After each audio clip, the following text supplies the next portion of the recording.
ahead and get started. It's 5:30. I'd like to call our meeting to order at this time. And if everyone would please join me in a moment of silence.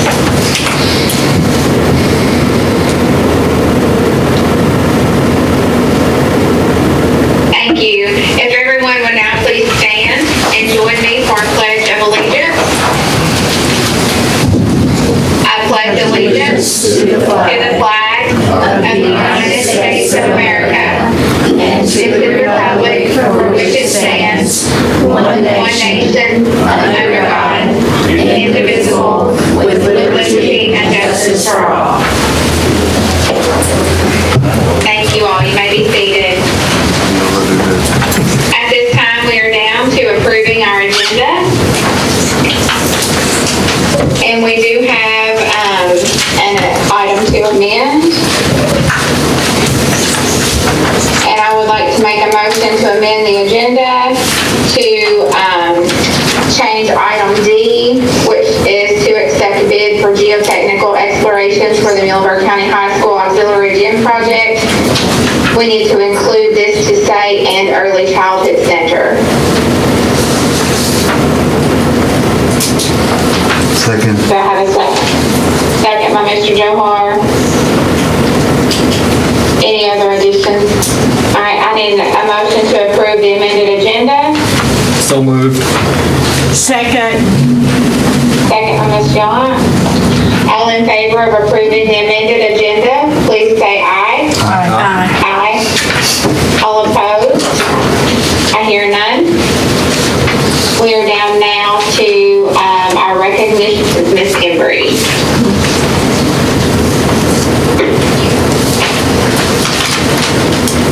Good evening, board members and you guests out there. We have a lot tonight. I have a very special recognition to give tonight. As you all know, February is our competency of skilled communicator, and so that's what we're focusing on. I have a particular student that we are going to award this evening, and I've got a lot to describe about her. The student we're recognizing is in 7th grade, and Mr. Chappell actually shared with me the very reason she represents a skilled communicator. At the beginning of last year, Alexa Peebler was in his classroom. He said he was quiet, or she was quiet, and didn't seem too interested in talking to anyone. After just a few weeks, he began noticing a change in Alexa. She became very engaged in class, realizing she was very skilled with Lego robots. That's when Alexa started talking or taking on a leadership role in her group, in her class, and then presented at the Berg Experience for our opening day at the high school, where she courageously stood in front of a group of adults and taught them things she had mastered in class. Mr. Chappell said that this year in his class that Alexa continues to excel, and according to him, she built the best rocket for one of the labs. She started the welding module with the Paxton Patterson labs and quickly learned new skills, challenging classmates and staff. He added that she has shown her ability to explain concepts and helps others to understand, and I believe you're going to hear from her in just a few minutes. So this evening, it is my honor to recognize Alexa Peebler with the 2026 Skilled Communicator Award. Alexa is the daughter of Terry and Anna Peebler. Anna works for us at the middle school. So join me in congratulating Alexa as she comes up to receive her plaque. Ms. Ford.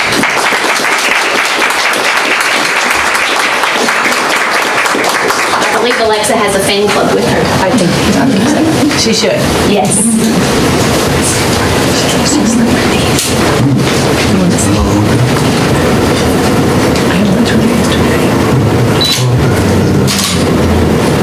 Perfect. Thank you. And Alexa, you can come over to the podium. She has something to share with you all now as a skilled communicator.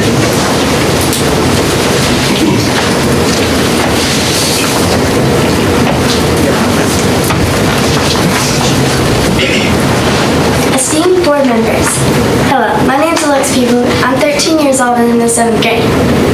At the Muhlenberg County Middle School, I'm writing to you today to ask for your assistance in purchasing a MIG welder for my Career Choices lab.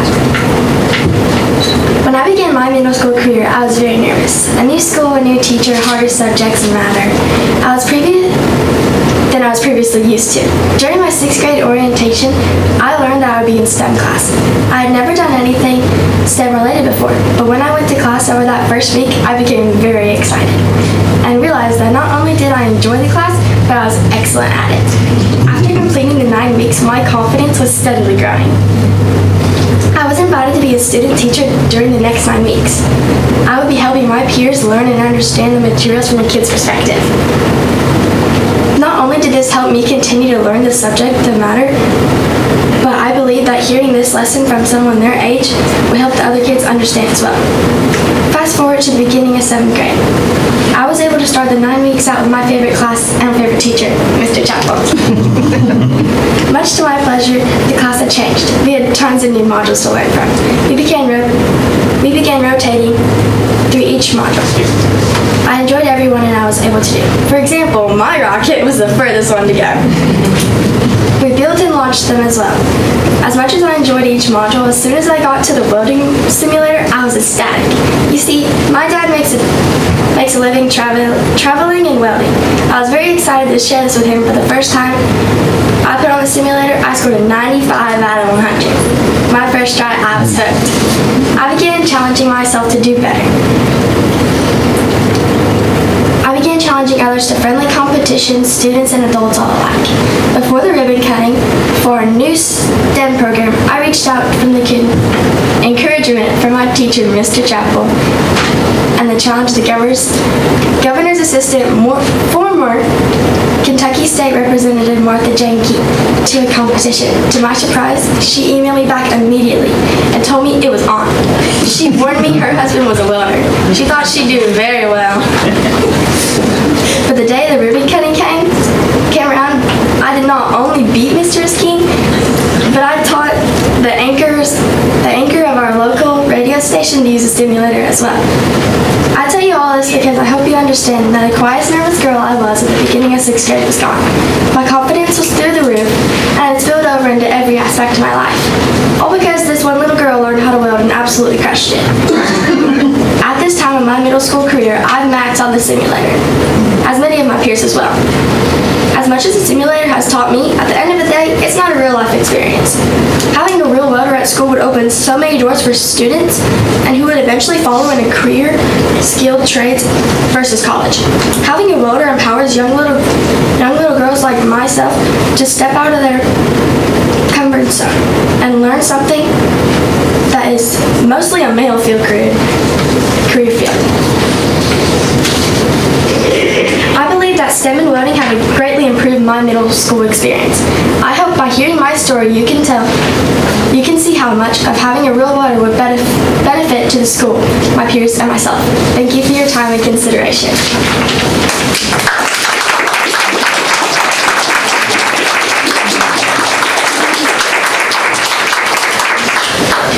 Alexa, I went to spend lunch with Alexa yesterday. I went to,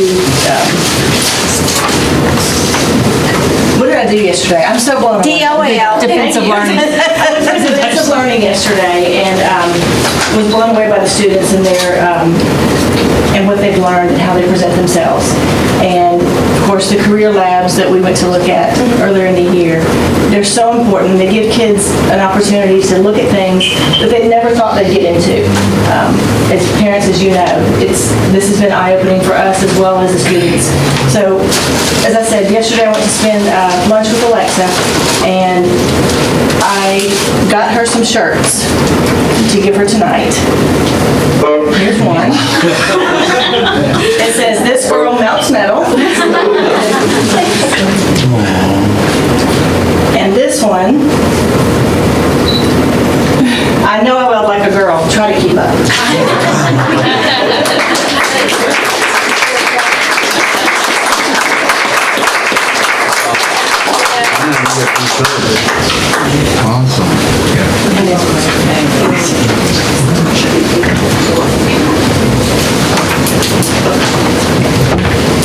That's awesome. Thank you, Alexa, and I'm glad you're enjoying those labs. I hope everyone enjoys them as much as you do. It was certainly fun going to the middle school one day and getting to go through Mr. Chappell's room and seeing all the kids enjoying all the different stations that there were there. I think I enjoyed watching the girls trying to fix the sink and the plumbing more than anything. So, but it was a great day, and I'm glad that you all are enjoying those. It definitely is a blessing to have those in our schools. Thank you so much. You're welcome. Thank you. Mr. Chappell, thank you. Yes. Your dedication is phenomenal, and it's so evident when we go in your classroom. Thank you. I will respond eventually. She'll write you the letters over Okay, at this time, I guess we are moving down to our treasurer's report.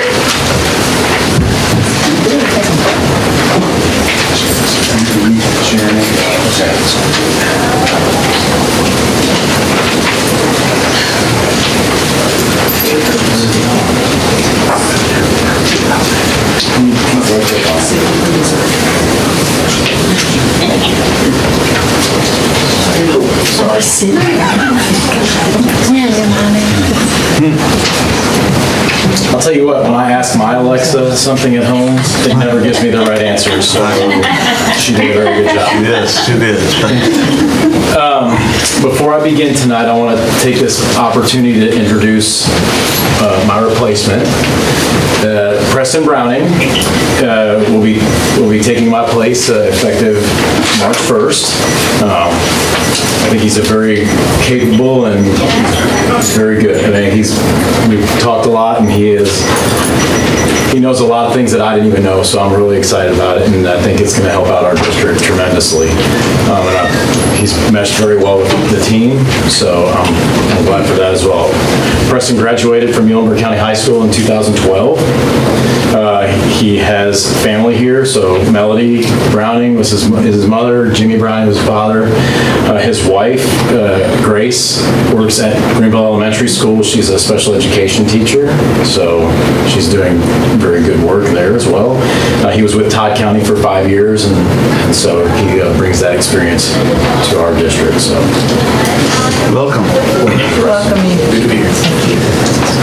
With that, let's talk about financials. So, I'll bring the financials to you as of January 31st. Again, the revenues.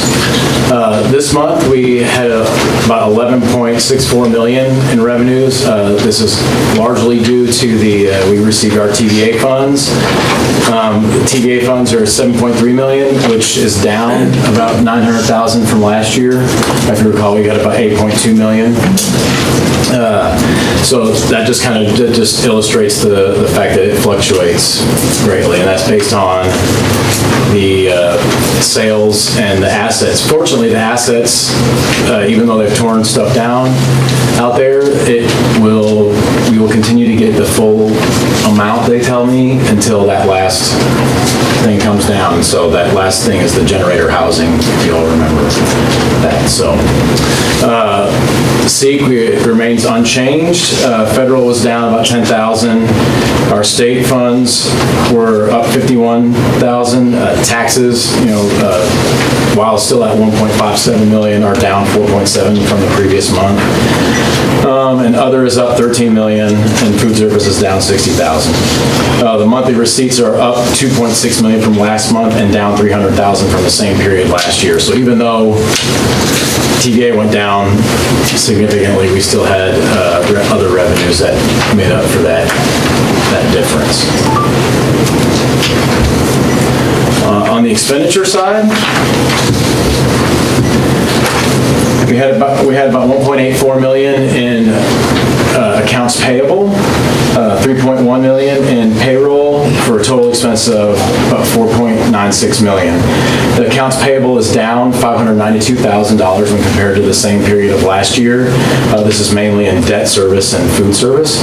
The significant bills in January were Muhlenberg County Fiscal Court was $279,632. That's tax collection, what we pay to get taxes collected. CNC Contracting, which was construction, $170,825. Dan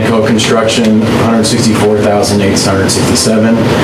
Playcore Wisconsin was $140,240. That was for playground equipment. Escola, which is also construction, $71,091. And Old National Wealth Management, which is our debt service, is $68,891. Payroll is up $98,000 versus January of '25. Further breakdown, fixed and mixed expenses of about $1.3 million, variable expenses about $395,000, and utilities expense of about $118,000. Are there any questions? Are there any questions regarding the treasurer's report? If not, I'll need a motion to approve. Motion to approve? Second. Sorry guys, I can't hear, and I think there's a delay. Do I have a motion? Motion to approve? Okay, a motion to approve, and I will second. All in favor of approving the treasurer's report, please say aye. Aye. Aye. All opposed? I hear none. We're down to payment of bills and salaries. Thank you again, Chairman Rager. This month, I bring $663,855.67. $183,000, that was general fund, and construction, about $452,000 was the utilities accounted for $51,000, fixed and mixed expenses about $516,000, variable expenses of $97,000. The high dollar checks were to Escola for $407,956 and Ross Tarrant for $40,957.72.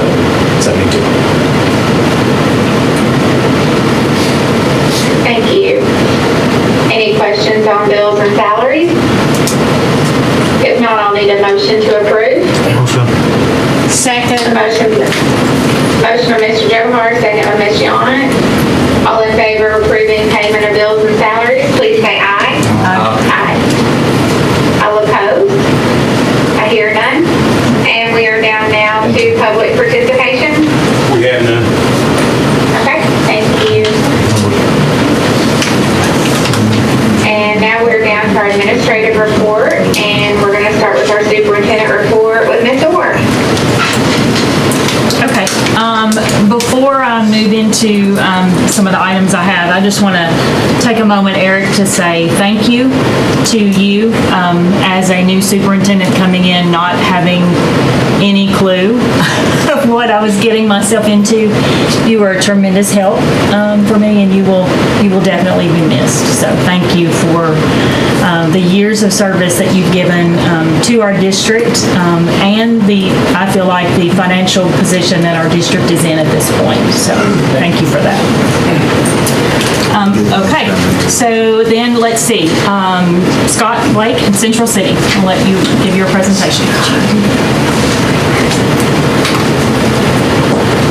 Thank you, Ms. Orr.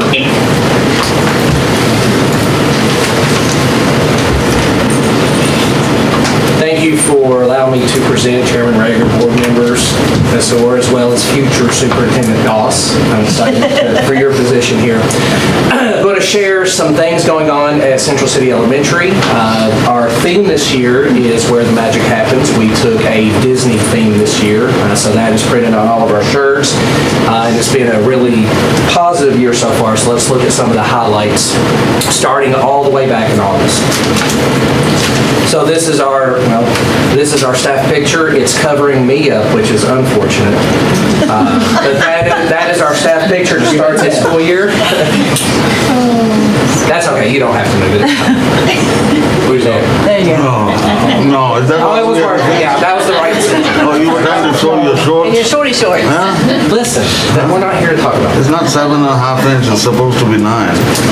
So every month we do a Pride of the Tide Assembly, and if you notice there, the first picture is Central City Police Chief Jay Lindsay. We have decided to do a Pride of the Tide alumni, where we recognize a former student of Central City Elementary and of course Central City High School. And so Chief Jay Lindsay was our first recipient of that award, so he came and spoke to our students about the value of education and how he uses what he learned at our school in his career. And we've had 3 since we've started doing that have came and presented to our students. Top right-hand corner, you see the world-famous Central City Elementary Golden Girls dance team. They perform for us at practically every assembly. Occasionally they don't because they don't have an opportunity to get practices in. But pretty much every assembly they come out and wow the crowd. And at the bottom right corner, you're going to see some students that are representing their class because we give class awards. We call them our Golden Awards. And so these are just students, or classes rather, that show leadership in their specials area, in the cafeteria, cleaning around the school, and just opportunities to be leaders at the school. So we present those at every assembly as well. Here you see some of our student recognitions. That first little girl right there, that is Adam Gish's daughter, Kinsley Gish. So she received one of our Rising Tide certificates. And what we do is we look for opportunities to recognize students for showing leadership through one of our competencies through our profile of a learner. And so Kinsley was recognized there, and we were lucky enough that Taco Bell in Central City has given us stacks and stacks of gift certificates. They're expired, but they told us that they are still going to honor them. So every day you'll see the students in the top right-hand corner. Those are our bus riders of the week. They're also holding the certificates. So I think they care a little bit about the piece of paper. They care a lot about that free taco. The bottom right-hand corner, we give those out at our assemblies as well. That is those are the Student of the Month awards. We also give a Grit Award. Our Student of the Month awards are for students who exhibit what it means to be a Central City Elementary School student. And our Grit Award is for students who never give up. They always persevere. So we recognize those students as well. This year in our specials, we've decided to combine music and art into what we call the arts. And Miss Robin Oldham right there is our instructor in that area. In that picture, she is teaching the students. Actually, she's not teaching. They are showing me, they're demonstrating a song that they learned about addition and subtraction. In the top right-hand corner, you see a picture that each classroom made where they each individually drew or colored on a sheet of paper, then you put it all together to make a positive and uplifting poster that's displayed throughout the school. And in the bottom right-hand corner, this is an art project that some of our primary students worked on. They did a textured bubble art that's, of course, around Halloween. You can tell from the cauldron. In our STEM or STEAM class, I just wanted to show you this picture. That first picture doesn't really show you a lot, but if you look in that bottom right-hand corner, this is the coolest thing I've ever seen. You draw a picture in 2D, and then on your phone, using some app that I don't understand called Quiver, it turns it into a three-dimensional object. So that picture that little girl has right there looks like a 2D picture to her, but when you look at it on the phone, it's three-dimensional, and that's the coolest thing I've ever seen. The top right-hand corner, you see some of our fifth graders who are working on our Patterson, what's the name? I'm drawing a blank on it.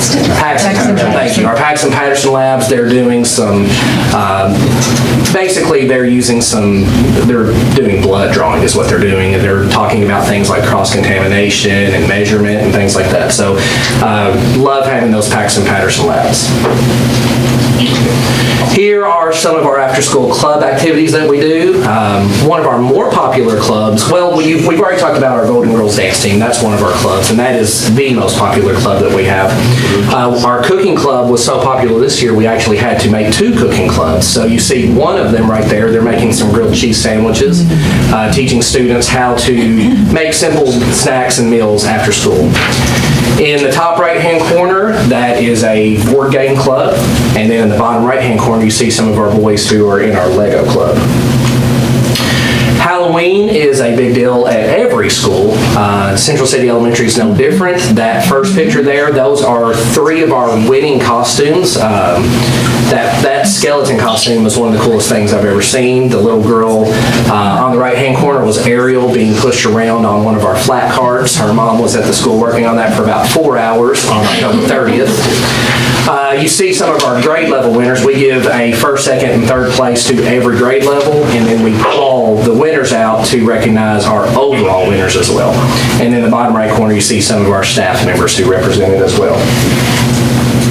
This is our Veterans Day Assembly. Miss Robin worked hard with our students on getting some music, and I'm not just saying this because it's my school, but it was fantastic. We had parents and some of our veterans that were actually in tears from that, so that was fantastic. The top right-hand corner is one of our veterans being recognized as she's standing up there, and I got in a little bit of trouble for this because I was told to say it, but she is, according to what I was told, the oldest living African-American veteran, and I got in trouble for saying oldest. So, and now I'm saying it again for the whole world to hear. But we appreciate their service, and so we recognize them as well. And then the bottom right-hand corner is just some more of our students as they were singing to the veterans as well. We were lucky enough to get Santa Claus to visit Central City Elementary School. December's a pretty busy month for him, but he was able to fly down and greet our students as they got off the school buses and walk around the school and greet them as they're eating breakfast and hanging out in the gym. The top right-hand corner is one of our classes as we're doing Family Picture Day, because all of our classrooms are families at Central City Elementary, and you've got to have a family picture. And our bottom right-hand picture is some of our students as we're celebrating Elf versus Reindeer Day. And so we got them together to take a picture for that as well. CCES Gives Back. This is a food drive that literally just finished Friday. We collected, the last number I heard was 244 canned food or canned soups and crackers, although you see there's some peas and green beans because kids got confused. But you know what? That's okay because they took the time to get those items to bring them into the school to donate them to some of our folks at Central City Elementary. We're going to target some of our friends in our nursing home. The top right-hand corner, right now we're continuing this throughout the year. It's a pop tab collection to go to the Ronald McDonald House for Charities. We have had two families at Central City Elementary, two of our staff members, who have had to stay at the Ronald McDonald House. So it's important to our school, so we're collecting tabs. And of course, there's a prize at the end, a pizza party for the class that collects the most tabs, and extra recess, which is probably more important, but they're close. The bottom right-hand corner, last year we had our students write thank you and get well notes. For those of you who don't know, our head custodian, Mr. Brad Grundy, was diagnosed with cancer and he had to take some time off for his treatments last year. And so our students encouraged him by writing letters and pictures for him. So he was encouraged by that. And those are just a few things. There's other food drives. Of course, there's the Penguin Plunge and other things that we've done as well. In December, we took a school-wide field trip to see Zootopia 2, which I think they missed the mark. They should have called it Tootopia. But there's Zootopia 2. They see our students in the theater there, and then at the right hand in front of the Christmas tree, and at the bottom, they're just chilling in those lounge chairs, having a good time. Our security was a little laxed on the 100th day of school. We allowed some grandparents in there. You see Mamaw right there in the left-hand corner, one of our students, and then a student wearing a 100th day of school shirt. The top right-hand corner, Bertha and Helen had a wheelchair race for the students at the end of the day as a celebration. Bertha ended up winning. You can see that on our Facebook page. And then that is one of our grandfathers in the bottom right-hand corner who came to have lunch with his grandson.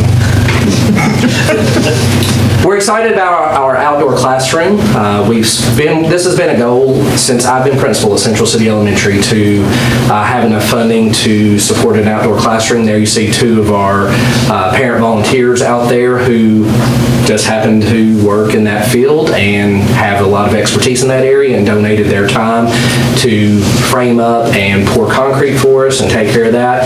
And so we are at the stage now where we have a canopy and we're ready to get that put up here in the next couple of weeks and take advantage as our warm weather is approaching here in the spring. And it's hopefully going to approach and stay. And that concludes my presentation. Thank you. Any questions? Thank you. All right.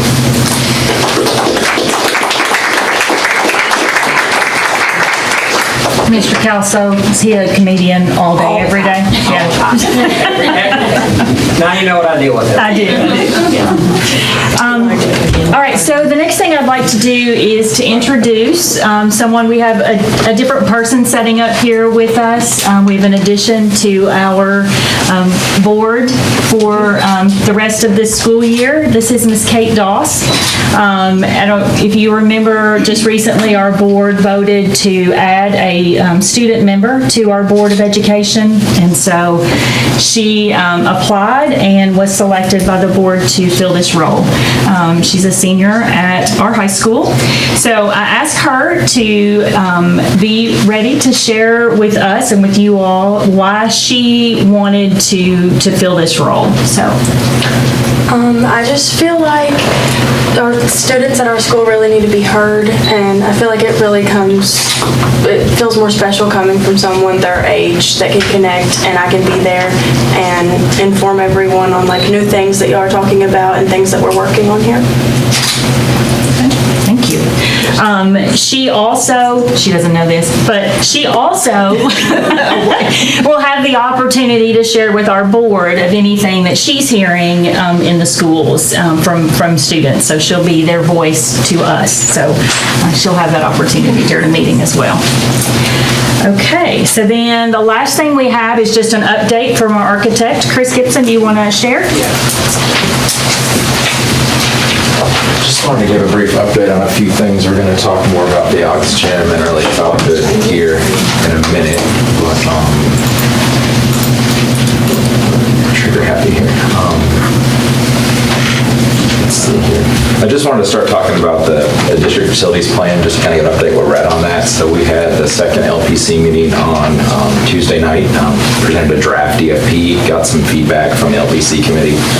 They had some comments and requests they want us to kind of look into, explore some things and try to get it on there. So they tentatively approved.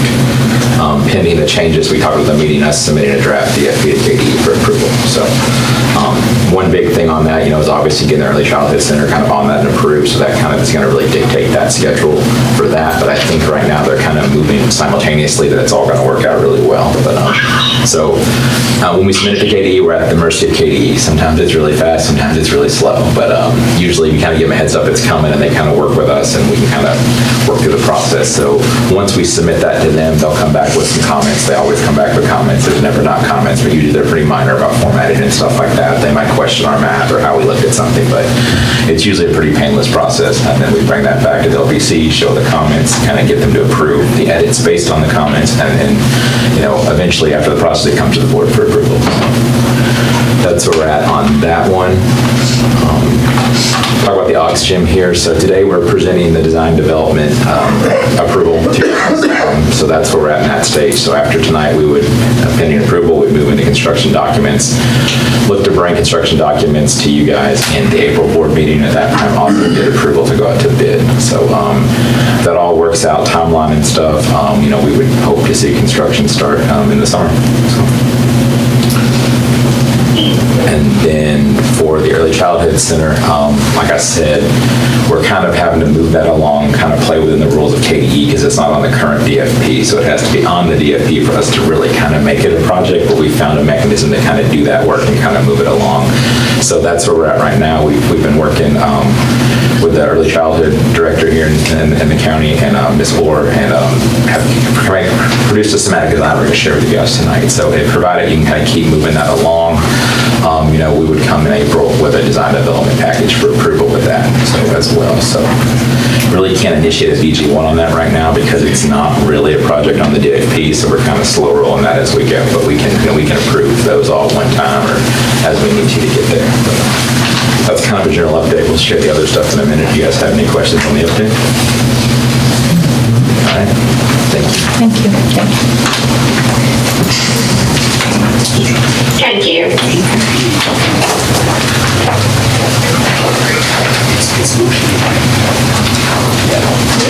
All right, Chairman Rager, that's all I have. Oh, no. Okay, thanks. Nope, we got Mr. Watkins.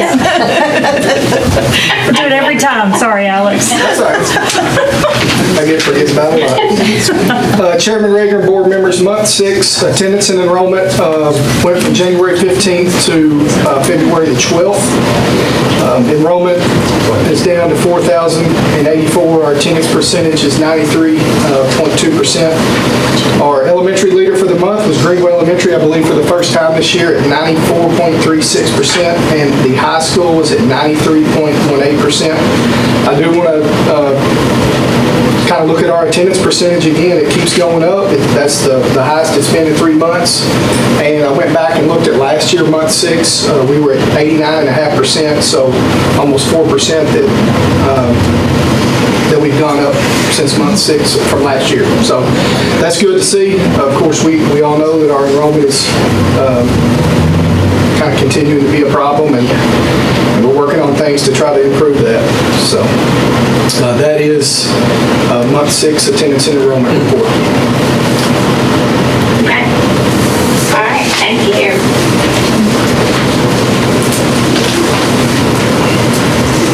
All right, so we are down now to our board action items. And item A is to consider amending the term of the maintenance tax and utilities agreement between the Muhlenberg County Board of Education and the Greater Muhlenberg Parks and Recreation Systems.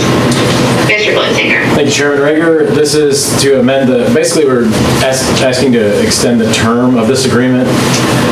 Excuse me, the original agreement was signed on November 12, 2012, and it was for 10 years, and it has been an evergreen since, but we'd like to formally make it evergreen, as well as place a little bit of guardrails in there for us in terms of termination. So we've asked that this be an initial term of 2 years, which falls in line with the board, so you guys, it's not more than 3 years. And then it's evergreen unless terminated by either party. There's a for-cause termination and a without cause termination. So for cause is 30 days and without cause is 60 days. Okay. Any discussion on this?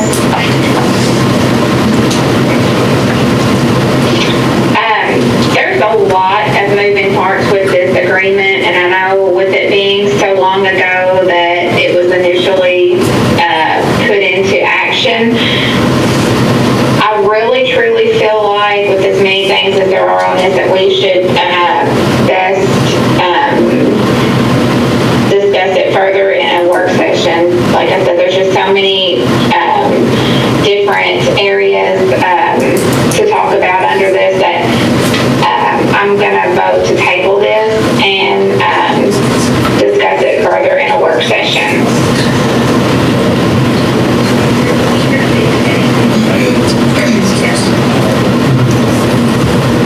I can't hear y'all. Did y'all have a second for that? So Stephanie's asking us to second your motion to table, correct? Yes, yes, correct. I second that motion. Okay. All right, so all in favor of tabling this and discussing at our open work session, please say aye. Aye. Aye. All opposed? I hear none. Okay, thank you. Our next work session is actually April the 7th. Eric, is there any issues with, as far as moving forward, would we need to meet sooner than that to discuss it, or would this be something that we could discuss? No, I mean, this agreement has been operating, is in place, which again, yes, there are a lot of moving parts on this. This has also been an agreement that has been with the Martin Foundation as well as Greater Parks, Muhlenberg Parks and Recreation. So no, I mean, that's not going to hinder anything. I mean, we still are operating underneath this agreement. The idea was to make the term set. Right. Well, I think there's a lot of, as far as, when the initial contract was put into play, I think there's been a lot of growth over there at the Parks and Rec. So, I think for us in some of these areas, I think there's been a significant change in, utilities cost, over time, purchasing more mowers, just different things for the maintenance. So I think we could probably stand to have, that discussed a little closer in detail at a work session. Okay. And we can get with you on some specific things that we would kind of like to know and discuss in open session, if that's okay. That'll be fine. Okay. All right, thank you. I appreciate that. All right, so we'll move down now to item B.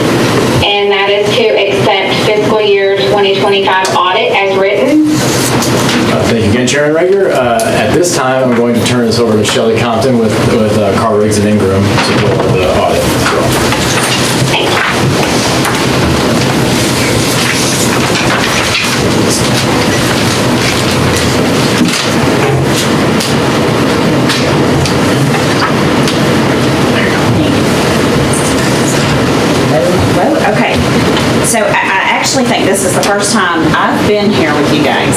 I've been around your audit for probably about 25 years. So you may remember Lanny White. He came and presented for years and years, and he retired. I kind of took his place. And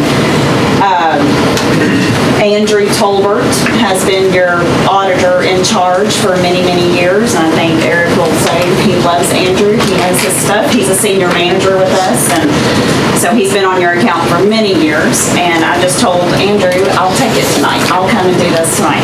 So right inside the front of your cover there, right behind your cover page is this little document. We're just going to go over this. I will reference some pages in this big bound document if you ever need something to help you go to sleep. So let's go to page 2 here, and we're just going to talk about the reports that are in your audit. First is you received what's called an unmodified opinion. That's the best type of opinion you can get, and that's on page 1 of this bound report. On page 110 is a very important report. It's the report on internal control over financial reporting in accordance with government auditing standards. And that's exactly what it says. It's the controls over the financials, okay? You had no findings, no recommendations. That's great. On page 112 is the report on compliance for each major program over internal control in accordance with uniform guidance. This is a very important report because this is what we're auditing, those federal monies that you get, we're auditing based on what they say you can spend it on. And you received no findings, no recommendations in that report, so that was fantastic. Your major program for this year was special education. That is a calculation that we do, and so it changes every year, and that was the one for this year. And let me back up and say, I realize we are in February, right? And this was June 30, 25. So I don't know if you guys know why it's so late, but because of the government shutdown, they did not release the compliance supplement to tell us how we could audit until the Wednesday before Thanksgiving. So at that point, that's when we had to finish the audit, and that's why you did meet the deadline. The deadline was January 31. It was issued by then. I'm just here in February to present it. So just a couple of major changes that changed in your fund balance. Investments went up about $2.5 million over June 30, 24. That was due to earnings and a new investment. Taxes receivable went down about $1.3 million, but that was just due to timing. That's a timing thing when you receive it. The general fund has approximately 11 months of reserve. So typically we would say the ceiling is 3. You guys are in a little bit different situation because of TVA. So also you do have some restricted monies out there for construction, so that's going to come down as those monies are spent. And then in food service, 5.5 months.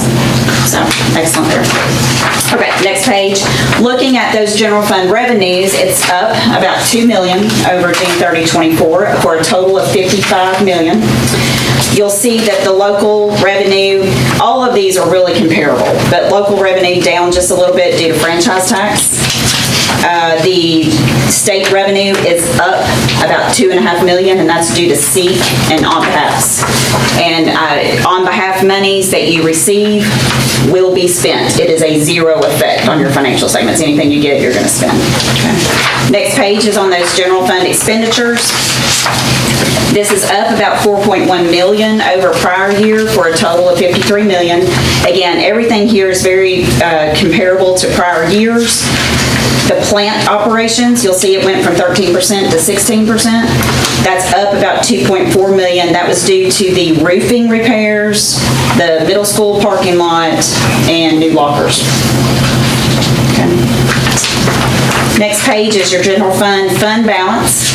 you'll see it went from 24 to 25, it's up about 3 million over prior year. That is simply due to excess revenues over expenditures, okay? And then you also had some transfers into general fund from construction to pay for those construction items. Page 6 is all governmental funds. We've been talking about just general fund, but page 6 is all governmental funds. Your fund balance is up about $600,000 overall. And the biggest changes is in restricted. You see it went from 4.7 down to 2.1. That's due to the winding down of the high school cafeteria, the ball fields, and the middle school, high school roof replacements. And then committed went up about $500,000. That was due to compensated absences.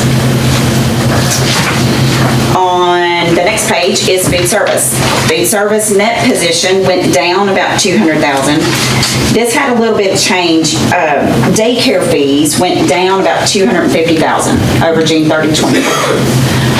Salaries and wages went up about $400,000. Materials and supplies went up about $400,000. And you did have, and you'll see this big change between this $25,000 up to $261.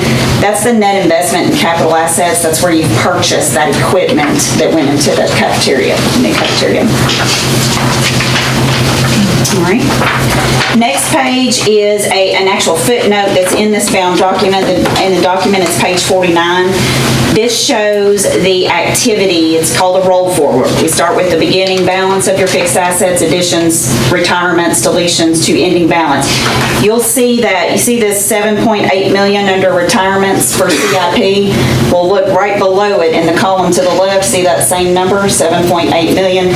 So as your construction in progress gets completed, then it starts getting depreciated. And so it's just literally moving buckets from CIP down to an actual fixed asset that's going to be depreciated. And the next page is your food service and fund, and you'll see that $452,000, that's that equipment for the cafeteria. Page 10, this shows the last 5 years, your debt. So you'll see it's been coming down since 21, and in 25, you had a new issue of 4.2 million, but you also had normal pay downs of about 2.2 million.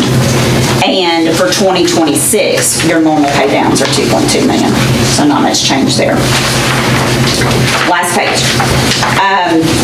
We always look at, we do what's called a peer comparison, and we look at the state district two-year average compared to Muhlenberg's.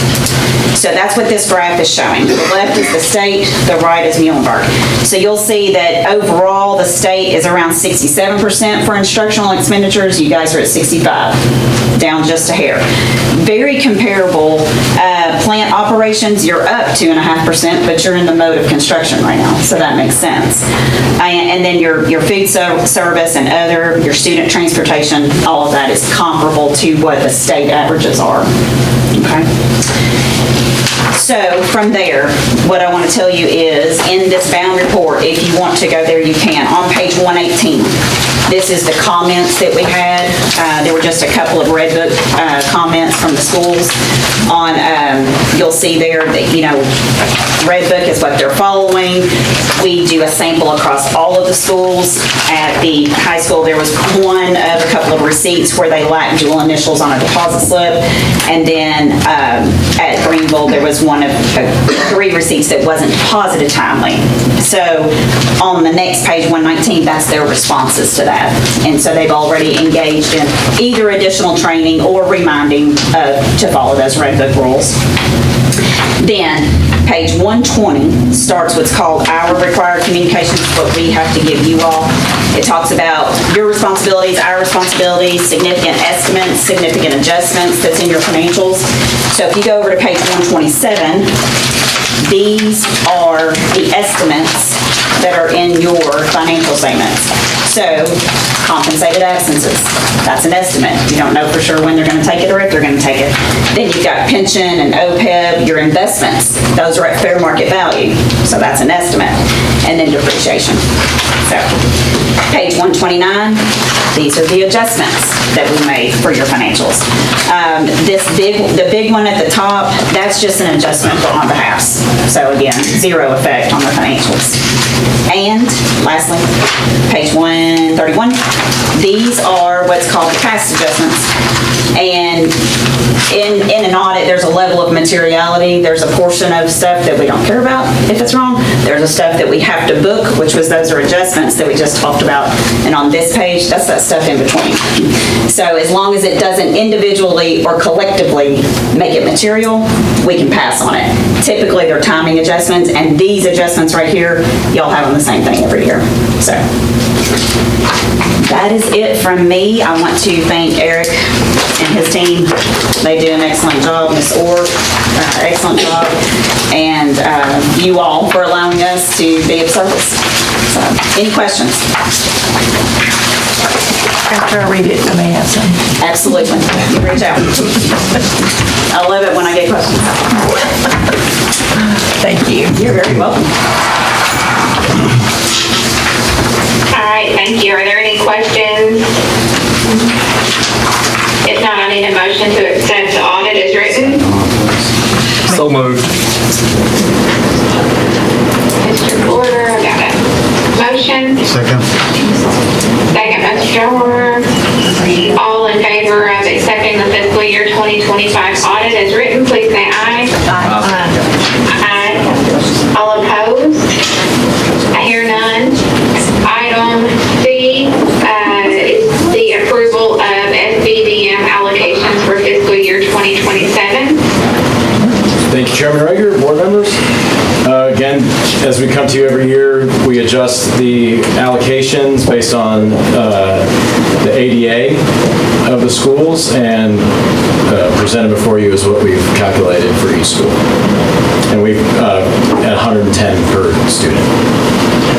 Okay. All right, I'll make a motion to approve.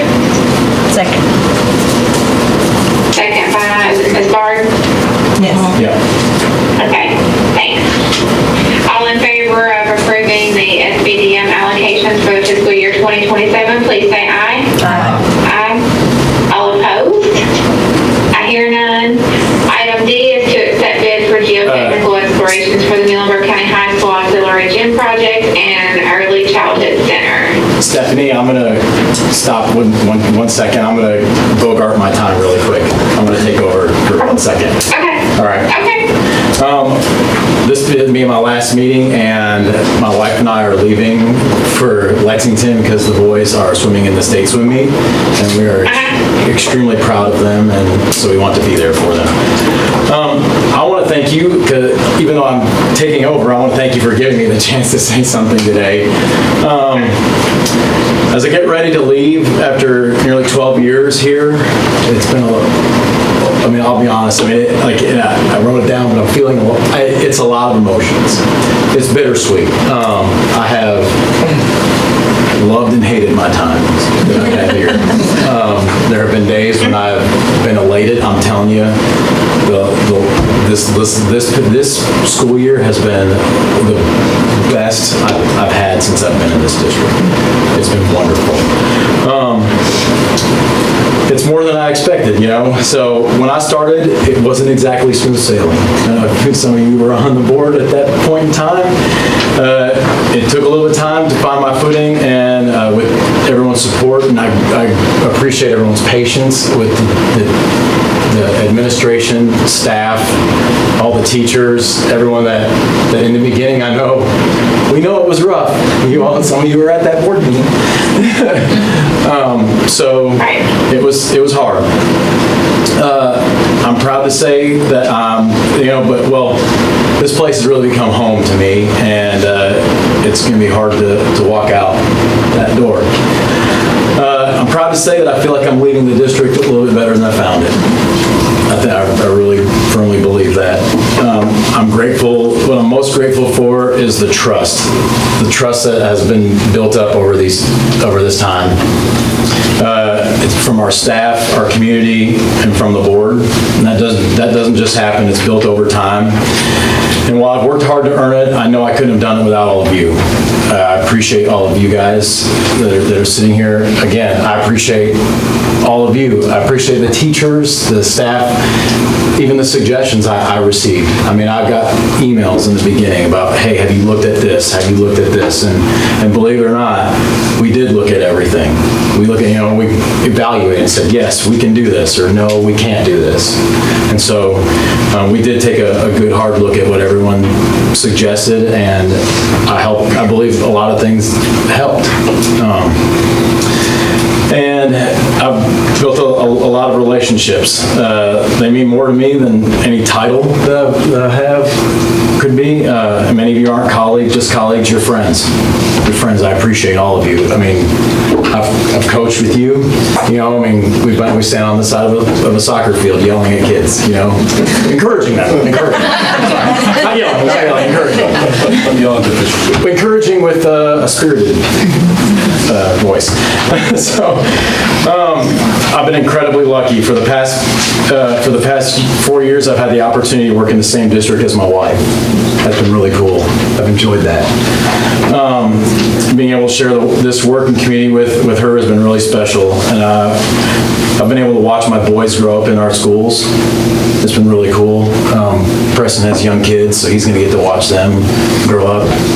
I've shared that with him. It's going to be really cool, man. Seeing them walk the halls, learn from the teachers that I now deeply respect, that I've gotten to know, and to be part of this community. That's something I'll always be thankful for. Professionally, I feel really good about where we are, especially financially. We've made tough decisions and had honest conversations and put in work. I'm confident the district is on solid ground and moving in the right direction. So I really firmly believe that. I feel like we're where we can make choices and make them without watching ourselves so closely that we're scared of doing something. It's definitely bittersweet. I'm excited about what's ahead, but I'm going to miss this place and all of you, the students, the families, the day-to-day conversation. It's hard to imagine not being part of it. So I leave here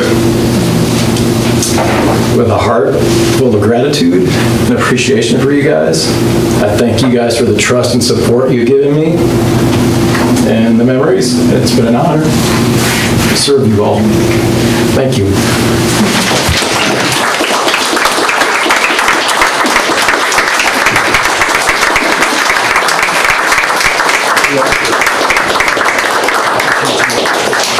Love you guys. Good luck to your boys. Thank you. Appreciate it. Yeah. Good night, y'all. Good night. Thank you, Eric. We appreciate you so much. I know, I just want to get on here real quick and say, you just started on this board just a few months before I did, and I feel like we've kind of grown up and went through all of this together. You've done a phenomenal job. I don't think people understand how much is involved in the job that you do, and I know being up, at all the school board conferences and talking to some of the people from time to time that you deal with on a daily basis, have always sung your praises, and for that we are thankful as well to have you.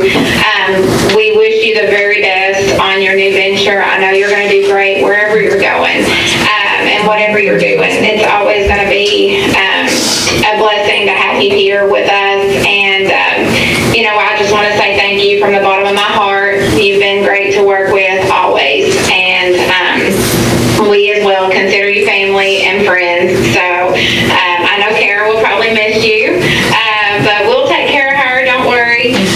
But just thank you so much. You've just done a phenomenal job, and we are so appreciative to have had you in our district to carry us through probably some of the hardest times that we've ever faced. Best of luck to you in the future. Thank you very much. Thank you. I appreciate it. You're welcome. Thank you, Eric. Oh, my phone, hey.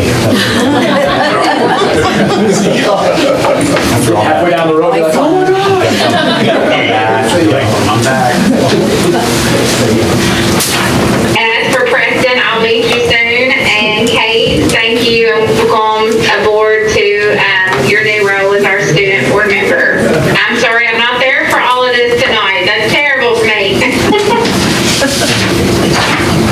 So we'll move down now to accepting the bid for the geotechnical explorations for the Muhlenberg County High School auxiliary gym project and early childhood center. Teresa, I'll turn that over to you.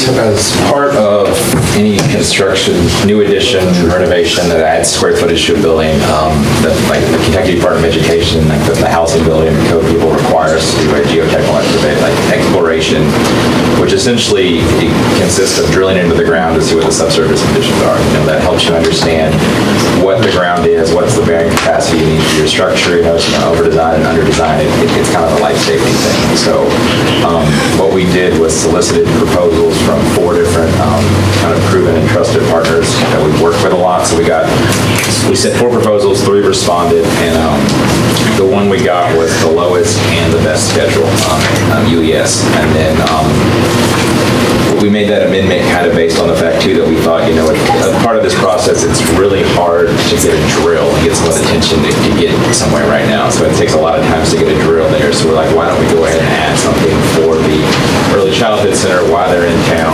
doing that. So that's what calls the amendment. So we reviewed the proposal, meets all the expectations, all the requirements of the code, and kind of the language there, and all the information we need to adequately kind of design both projects. So we're recommending that you guys approve the proposal.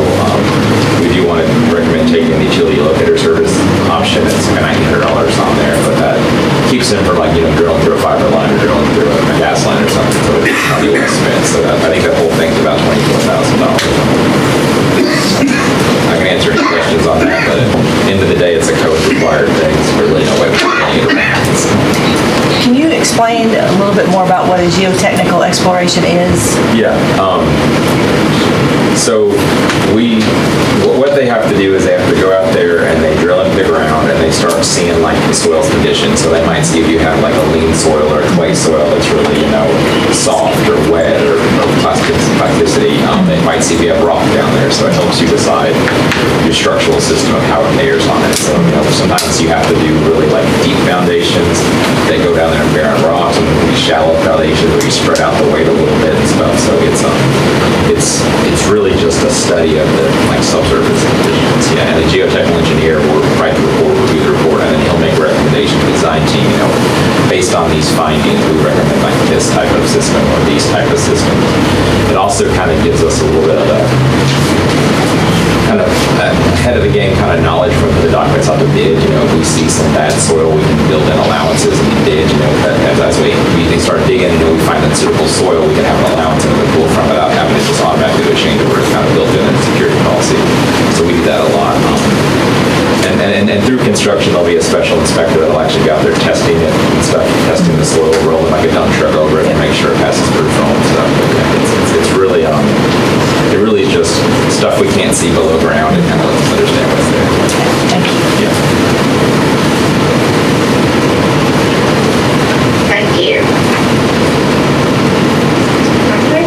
Do I have a motion to accept? Make a motion. So made. Motion by Ms. Yount, Second. second by Ms. Bullard. All in favor of accepting the bid for the geotechnical explorations for the high school and the early childhood center, please say aye. Aye. All opposed? I hear none. We're down now to item E, and that is approval of the design development documents for the Muhlenberg County High School auxiliary gym.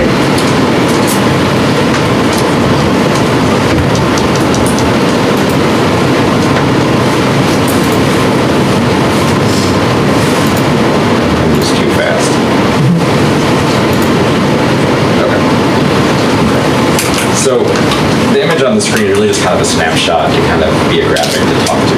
What we have sent Ms. Moore and Mr. Gill, and you guys are what I asked her to share those with you in the near future. If we have questions on it, we've completed a set of design documents that really kind of start defining kind of materials of the building, the spaces in the building, the construction types of systems. So we have about a 50-page set of documents that we have completed at this time. That's kind of on the marker in there. So we've identified the structural system, we've identified the HVAC system, we've identified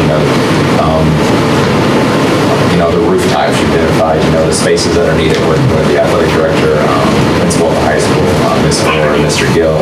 So we kind of really started to kind of take shape. So that's kind of the design development is the part where we really kind of develop the design by the name of it. And then construct document, we actually detail it instructable. So we're moving into that phase today. So I don't think really much has changed since the last update we gave you probably a month and a half ago.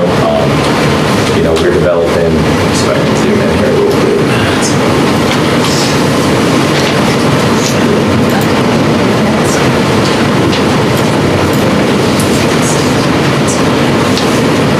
So we're developing. Inside the existing school, one of the things that we're doing is creating this new kind of lobby to help move patrons around the arena. One of the big ideas is to, on game days, kind of close off the existing school building for security, so everyone attending an event will come through that new lobby there, that kind of yellow space at the bottom. And cutting that new corridor in, kind of reconfiguring those classrooms there is going to allow kind of people to move around without like affecting the baseline there, their end zone, in line there where the cheerleaders are, and people set up like that. So that yellow corridor on the top of the page in the existing building there does that. One of the things we're adding is that elevator to kind of help solve some additional egress issues that currently exist. The elevator currently inside the building only serves kind of the first floor and the second floor, but doesn't actually serve the gym floor level. So there's an existing chair lift that breaks all the time. Every time I've been in that building, there's been a guy working on it. So that's hopefully helping kind of solve that problem as well. Bottom of the page there, those gray spaces are ganged restrooms. The red box there is concession stands. We've been kind of understanding what they plan to serve there and how they want to serve it. Actually went to the existing concession stand today before this meeting, kind of just made sure I knew what equipment they wanted to put in there. The gray space there to the left of that is actually the mechanical room in the IT room. The two orange spaces at the bottom of the page, that is the locker rooms that, as I understand, are going to be primarily used for cheerleading and volleyball. One of those purple spaces there is a training room. Right now, the trainer operates out of basically a glorified closet, so it's going to give them more space, to treat injuries, to kind of do preventative stuff and serve stuff. So they'll have room for their tables in there, a sink, an ice machine, that type of stuff, to have all the resources there. And then the other purple space at the bottom there is actually a officials room. That's something that KDU wants you to have for the officials for the games and stuff. Right now, they just use whatever locker room isn't available. So this provides them a dedicated space there and has a bathroom there for them as well. At the top of the page, that other gray space is mat storage, and that bottom gray space, kind of between the two purple spaces, that's also storage. Everyone always needs more storage, but the cheerleading team has about 18 36-inch wide roll mats they got to pull it out. So that was a big storage thing we had to do. And that little purple space at the top there is a laundry room, so they can wash uniforms and stuff like that. We do have obviously the court playing surface there. It's going to be striped for basketball and have the inserts for volleyball. We're actually going to have 6 basketball goals in there, so we'll have the full court set up, and then you can also do the cross court that isn't a full-size court, but they're going to drop the curtain and use it for PE purposes. And then we have bleacher seating for, I think it's 225. We will continue to bring you updates as we go along here. We're not updating the BG1 today because as of right now, I feel like we're within budget, so we don't have to do that right now. And then we'll come with a BG2 and a BG3 probably next month. So the BG2 kind of defines, a lot of the systems of the building, the finishes and stuff. The engineers plan to get out here in a week or two and really crawl around the existing building and make sure he knows exactly what's going on. And then the BG3 is kind of another kind of financial form where you kind of break down where money's being spent. So that is what we got. Like I said, this is just kind of a snapshot to show you there's a lot more work behind this. As much as I'd love to flip through a 50-page document, you guys do probably want to go home tonight. So, but if you have questions, I don't know if you get a chance to download that this morning. I know you've been busy, but okay. Yes. I got a question. Yeah. Okay, it was brought to my attention that the weight room for the basketball team is upstairs in the main part of the school. Yes, down the hallway, I believe. Yeah. I mean, is there any way you could incorporate a weight room into this so that because I know at one time there was, a PE class that they could take, and that was part of it was the weights. And, with this auxiliary gym being down there, looks like it would just be more feasible to have the weight room downstairs. It's really a budget thing. That was a request that the athletic director made. We kind of looked at it, and we're trying to hit this $8 million construction budget. Yeah, We're yeah. pretty much right there right now, and there was a talk about replacing the bleachers in the main gym, so we're going to list those by as an alternate that way. Yeah. They have the option, so it's really just a matter of not fitting in the budget right now. But when we had the facility planning meeting, one of the things that was needed was another classroom. Correct. So, it looks like that class, where it is placed, could be the classroom and, that, Correct. could that be a possibility?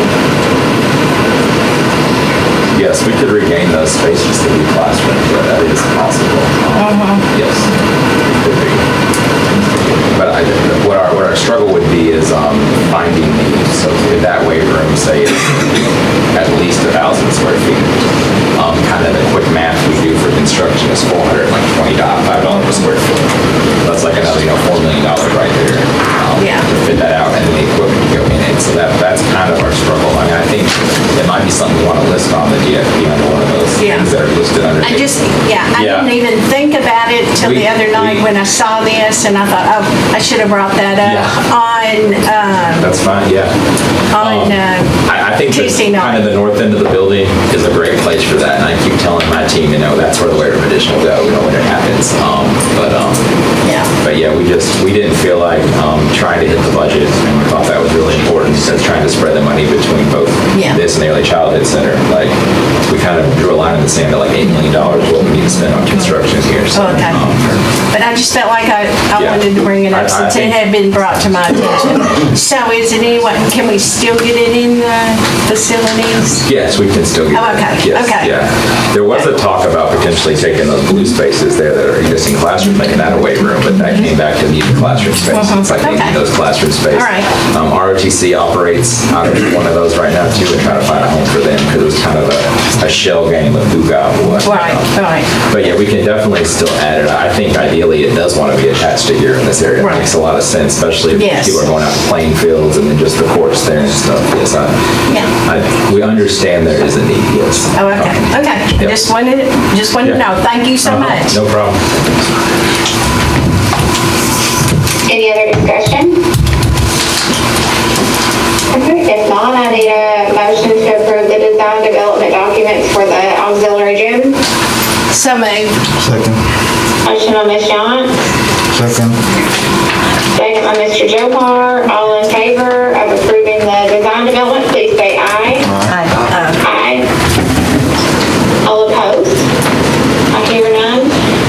Item F is approval of the schematic design for the Longest Elementary Early Childhood Center.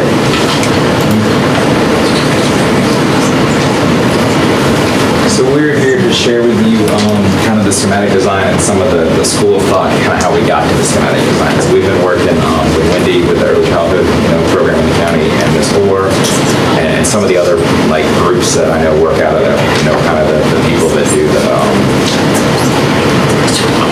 I'm going to miss all the names, but there's a lot of different partnerships community that deal with the early childhood program in the county. So one of the things we knew, there obviously was a design for this before and had struggled kind of getting that on budget and kind of figuring out what that can be. So we've kind of taken that logic of trying to hit the budget as well with kind of our knowledge of early childhood centers and what we think it really wants to be. So one of the things we identified right away is we should reutilize this existing drop-off loop.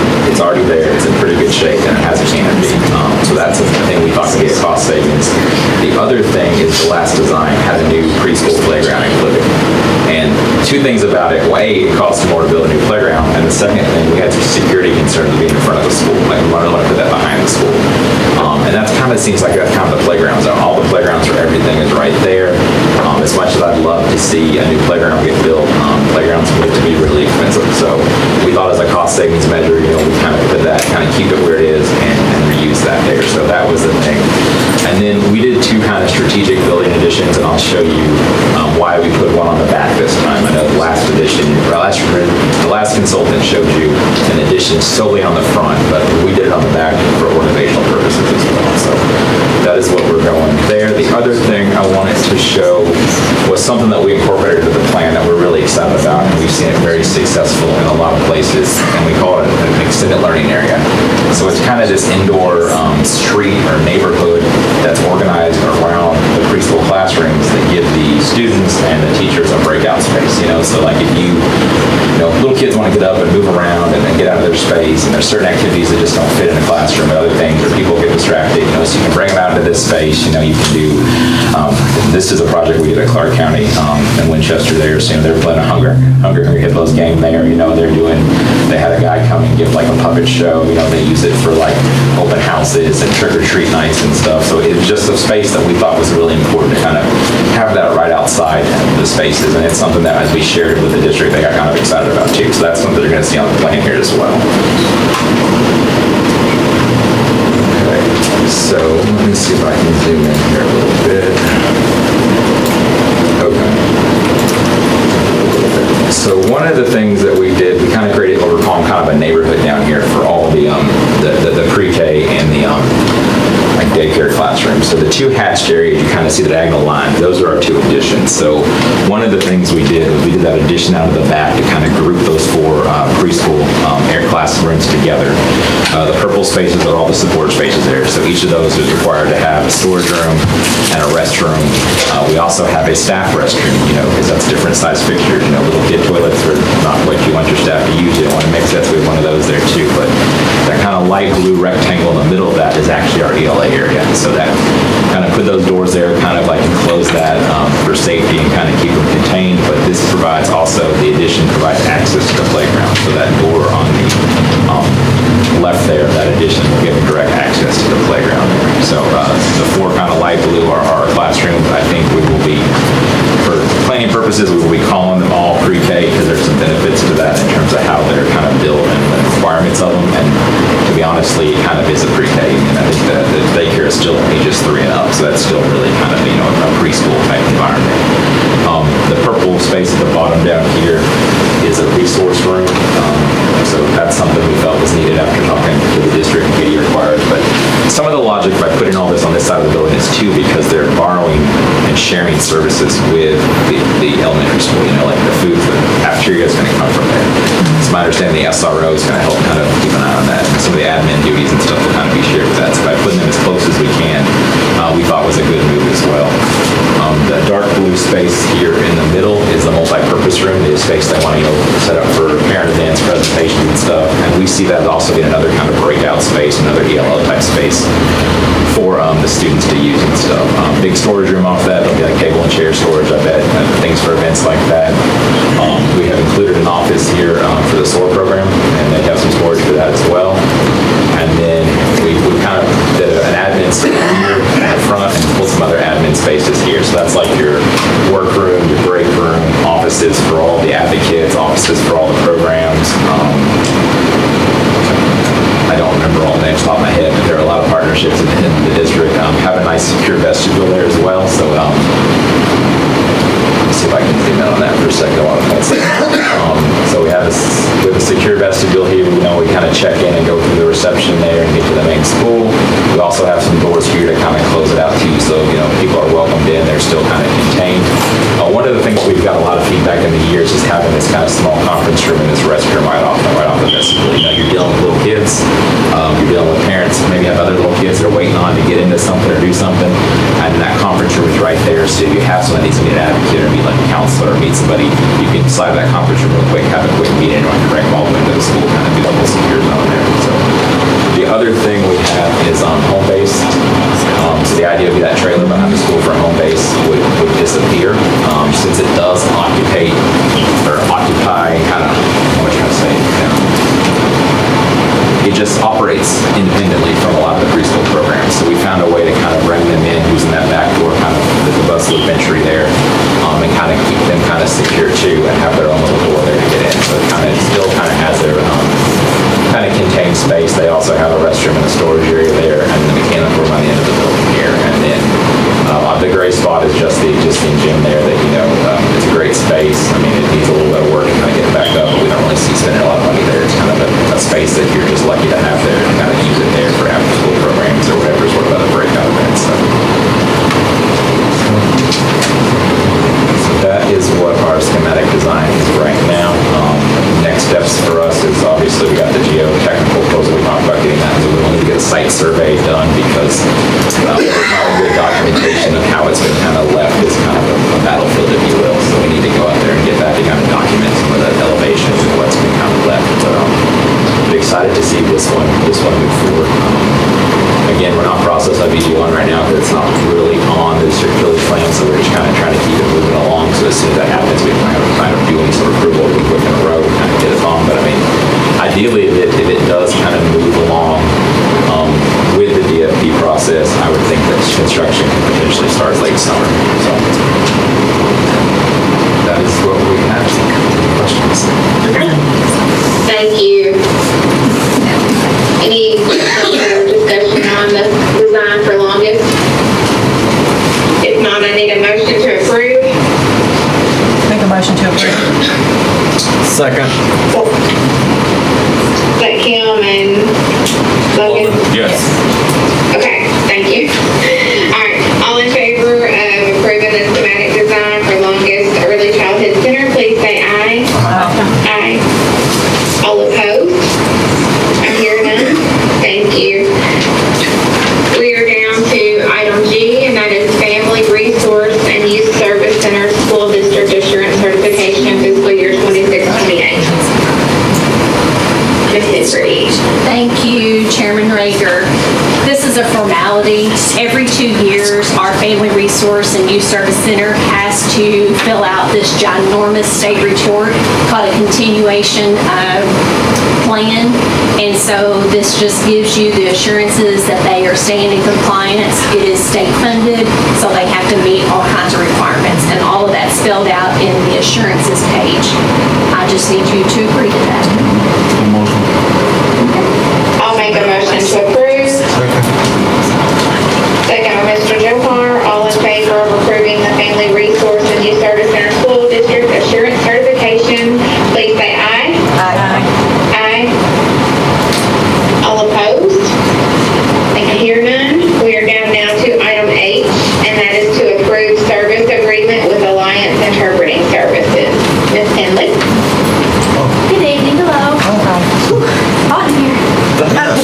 Probably not hot. Sorry. Yes. I'm here tonight to talk to you about the Alliance Interpreting Services contract agreement. I continuously talk to you about some of our special populations, one of those being the kiddos who have hearing impairments. We're doing big things and great things with that particular population of students, and we do have a lot of resources in that area. One of the resources that we have previously is a contract with a different company who we're now out of their service area. So when we have one of our staff interpreters have an absence, then now we're left trying to find someone who can provide interpreting services. And so we do have a lady, she lives in Madisonville, and then in your board packet you have a copy of that contract. And you see the terms of the agreement there. So if we do have a staff interpreter out, then at least we have another possibility. Hopefully she would be available to come. But that's what I'm asking for tonight, since we have one contract that's been ended, and we need to replace that with something different. Any questions? I need a motion to approve. Motion to approve. Second. Motion by Ms. Barr, second by Ms. Jones. All in favor of approving the service agreement with Alliance, please say aye. Aye. Aye. All opposed? I hear none. And we're down to item I, and that is to approve the amended 25-26 school calendar. Mr. Watkins. Chairman Rager, board members, we've amended the calendar one time, and we are going to need to make some changes again. So just due to the weather events a couple weeks ago, May 19th will be a staff work day, May 22nd will be closing day for students, and May 26th will be closing day for staff. Make a motion to approve. You'll say May 19th will be a staff work day, May 22nd will be closing closing day for students, and May 26th will be closing day for staff.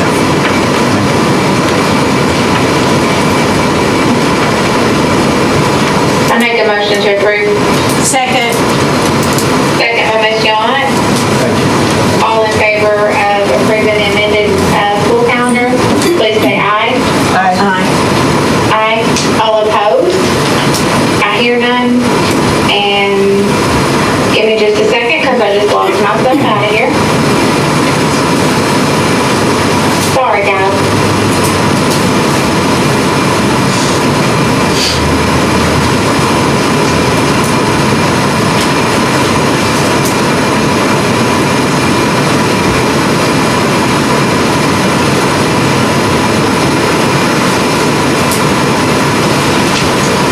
Where's Chad when you need him?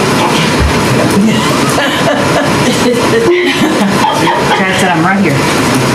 Okay, I'm back on here. All right.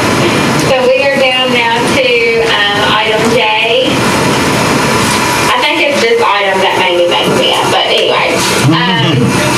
This is item J, and this is to accept or not our superintendent letter of intent to retire and declare vacancy. We're not going to accept that, no.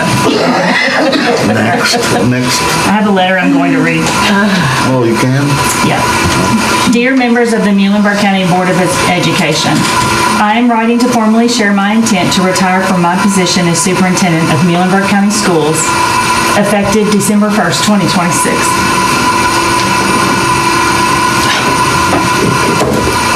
Serving as superintendent of this district has been one of the greatest honors of my professional life.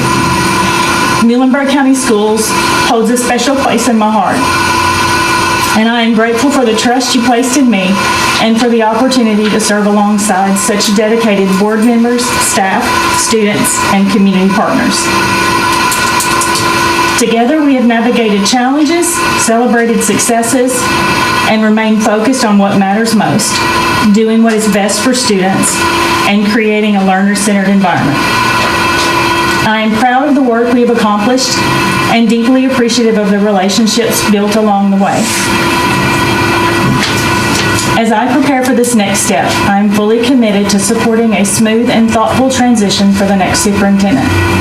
I am happy to assist in any way to ensure continued stability and success for our district. Thank you for your support, collaboration, and leadership during my tenure. It has truly been a privilege to serve Muhlenberg County Schools. With sincere appreciation. Thank you. Well, I'm going to make a motion to accept. We have been so fortunate to have Contessa as a part of our team for the past several years, and she's done many, many great things for our students and our staff, and we are so appreciative of this. And I know, her husband retired last year, and I know they've got some big plans and extended family now, so we are going to also wish her the very best in her next venture, and we're going to hang on to her as long as we can until December the 1st. So as I said, I'll make a motion to accept her letter of intent to retire and declare a vacancy for our school district for the job to be posted. Second. And I have a second by Mr. Johar. All in favor of accepting the letter of intent and declaring a vacancy for our Muhlenberg County Board of Education superintendent, please say aye. Aye. Reluctantly aye. Yes. All With opposed? reservations.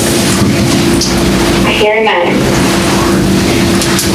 Okay, so item K is to consider an early hire for superintendent, since we just received her letter to retire. So we need to vote on an early hire for replacement, so that will allow time for training into the new position and a better transition for this position. I make a motion to make the early hire. Second. A motion by Mr. Porter, Second. second by Mr. Johar.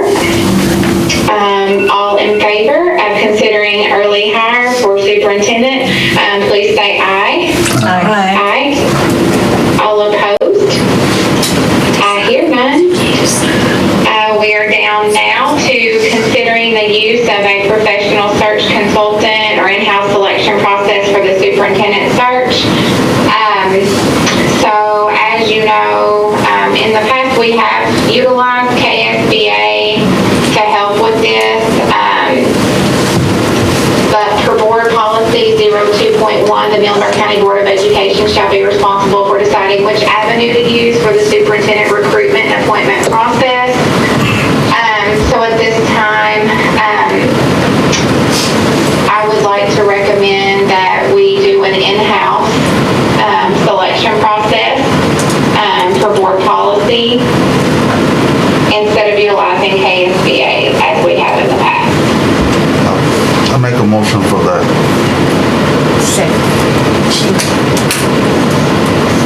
A motion by Mr. Johar. Second. And a second by, who was that? Ms. Johnson. Okay. All right, all in favor of considering the In-house selection. in-house selection, please say aye. Aye. Aye. All opposed? I hear none. And item M is to appoint board designee as process lead for the superintendent search process. And the board, this is done by the chairman, so I would like to appoint Bridget Wells as our board designee to lead the superintendent search. Second. Second by Mr. Johar. All in favor, please say aye. Aye. Aye. All opposed? I hear none. And item N is to approve the superintendent selection process timeline. Board members, you all have been sent out a timeline of basically what we're going to utilize to get the early hire. And so I'm just going to kind of go over this. So tonight we accepted the letter of intent to retire. We are going to have a community input and stakeholder survey that will be done sometime between February 23rd and March 20th. Of course, the 23rd of February, we will post the job on the district website, KEPS, and the job description will be as follows. Muhlenberg County Schools is seeking an innovative, student-centered, and community-focused educational leader to serve as the next superintendent of schools. The successful candidate should have administrative experience and a reputation as an open, approachable, ethical, and enthusiastic leader who is actively involved and visible throughout the district as well as the community. Candidates should possess a passion for enhancing student achievement, strategic financial management, and strong instructional leadership experience. Kentucky superintendent certification is required, and a competitive salary will be offered for a July 1, 2026 contract start. So this will allow from July to the end of November for the new superintendent to train with Ms. Ward until she leaves on December 1st. There's some more on that, I'm not going to read that, but anyway, it'll give Bridget Wells will be the documents will be mailed to her, and then the designee, which will be Bridget, there will be a selection committee just as we have done in the past. So there will be 2 teachers, a board member, a principal, a parent, a classified employee, and if none of these include a minority member, one of those will be chosen as well. So all of these will help carry out our selection process for the next superintendent. We will meet with the screening committee on March 16th to the 27th, which will go over legal roles, confidentiality requirements, conflict of interest disclosures, position criteria based on the stakeholder survey data, and use of screening rubrics for interview process. We will go down to March 31st to April 16th. The timeline would be for the screening committee review and recommendation, where everyone is reviewed, all of the applications are reviewed. phone interviews. We'll have scoring of candidates, and then the screening committee will submit the written recommendations to the Board of Education. April 17th to May 15th, us as a board will review the screening committee recommendations. We will conduct interviews, and then we will select a superintendent. And on May 21st, the board will have the selection and announce the next superintendent to begin on July 1st.